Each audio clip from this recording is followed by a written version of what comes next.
নমস্কার বন্ধুরা, আবার চারটে কথা এবং ব্লগ আপনাদের সঙ্গে শেয়ার করব।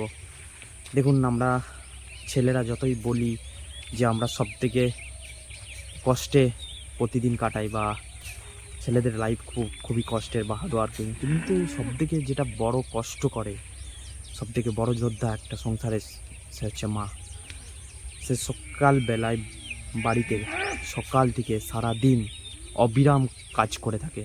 আমরা সকালে 7টায় উঠি, 8টায় উঠি, কিন্তু তার আগে একজন মা সকাল 6টার সময় উঠে পড়ে।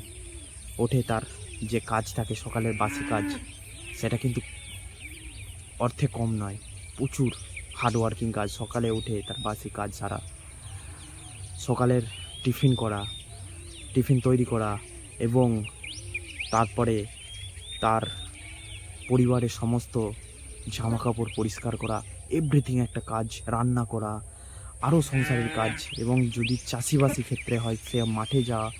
একজন মা কত পরিমাণ কাজ করে সকাল থেকে উঠে একদম রাত্রি শুতে যাওয়ার পর পর্যন্ত, তা আমরা কল্পনা করি না কোনোদিন।